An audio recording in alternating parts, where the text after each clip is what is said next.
So they still try to keep the discipline, the respect, the courtesy, the life skills that you learn from martial arts, right? Yeah. And then you adapt it with, you know, modern day techniques and modern day combat, because you have to have that today to be effective in self defense. MMA has proven, right, to the traditional martial artists that you need to have a combination of styles to become effective. I mean, listen, Bruce Lee was saying that in the 60s and 70s, right? 50 years ago, Yeah. he was saying Yeah. it, he was preaching Yeah. it.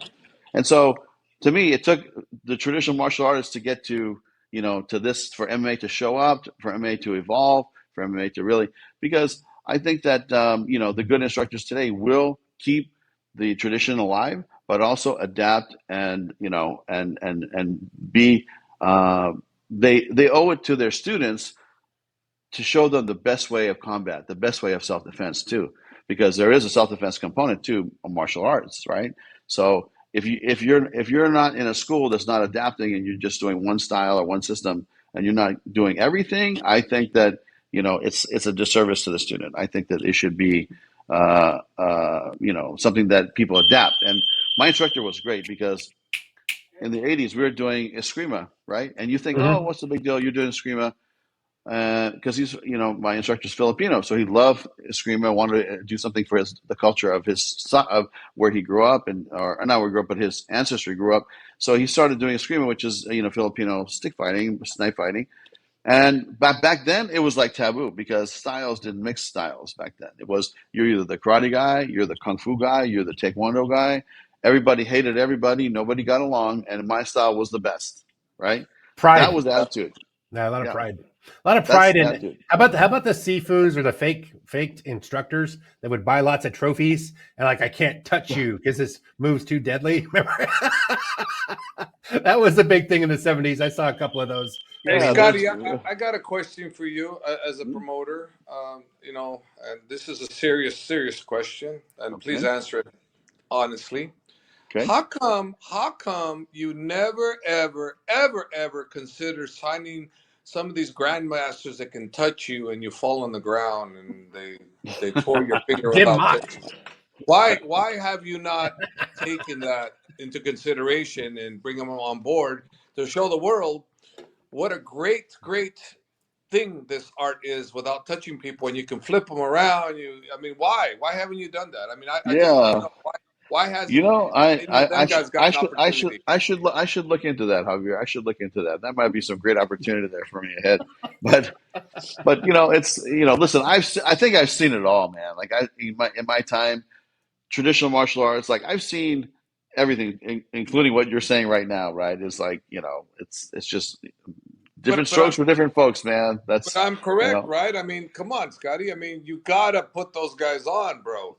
hold on. That's I'm going to write this down. I'm missing out on this opportunity, Huff. So I got to write Yes, this please, down here please. because Remember, I got, I, remember who helped strategize and helped you Yeah. at On Flames this Coffee podcast. Shop, and we were talking about who to build, this and that, who to work on, yeah, and that's look right. at. I mean, you didn't just take my advice. You had Frank Shamrock's advice. You had Bob Cook's advice. You Hmm. had many people's advice. But remember, I was the guy that gave you the best advice, and you need to take these Dim Muck guys or Dim Yeah, Muck, Dim Yeah. Mak. Yeah, whatever. Dim You need Mak to take these tournament. guys, bro. I'm serious. Well, you know, I'll tell you, it's like, you know, when I think about, and I'm just, we'll segue to something else here, but when I think about, but it's in the same context, right? It's in the same context. When I think about, and how you know, because you're a traditional martial artist, right? Yeah, of And that's course. how I met you, right? It's like, you know, But you were when my you think about, teacher. yeah. So Javier was one of my Still my students, teacher.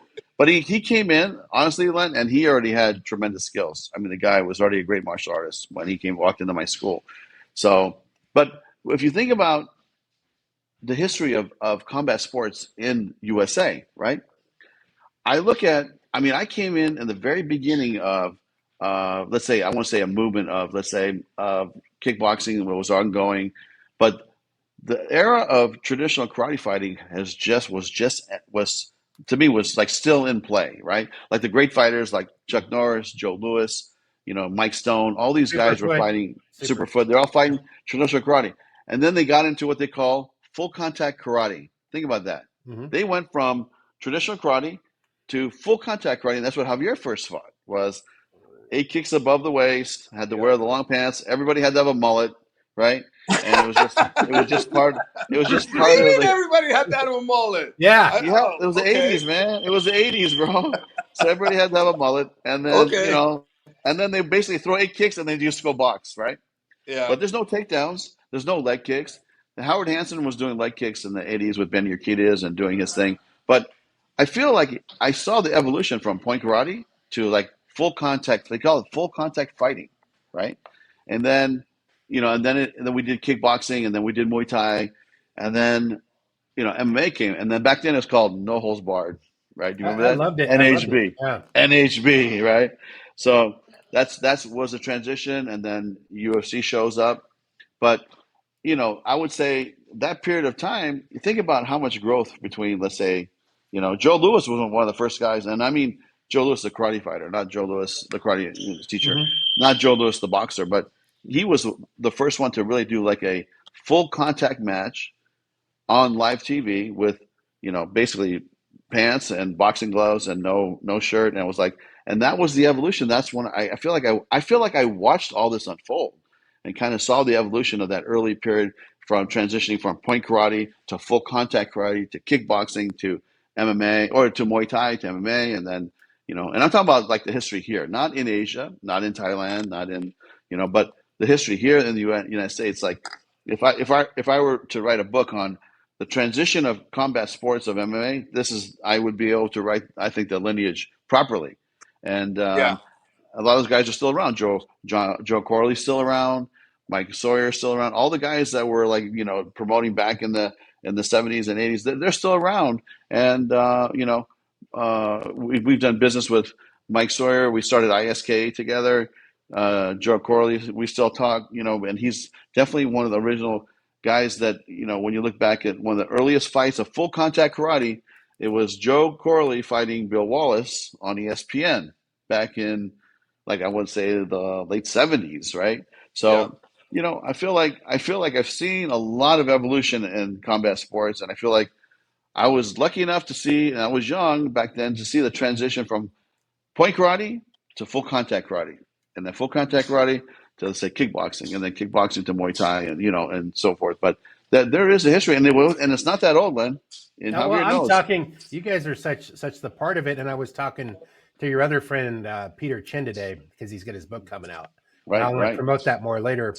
But he was like one of the last students and close friends of Bruce Lee, and when we're just going to the basics, like Bruce Lee, we were talking today, Peter and I, about Game of Death, and I go, that's basically UFC 1. It is a game of death. It's like all these different styles. Right. You fight 4 or 5 guys, you get to the top of the tower, except you don't get killed by Kareem Abdul-Jabbar at the end. You get 50,000. You get $50,000, and you find out jiu-jitsu is the winning style. Not the Kareem Abdul-Jabbar win his fight. I thought he got beat up. No. He get beat by jiu-jitsu. I think he did. I think he got beat by jiu-jitsu, get armbarred or something. Oh, Bruce, I'll tell you. Bruce, oh, yeah. Bruce messed him up. Remember? It's his movie. Of course he's going to mess him He up. messes up everybody.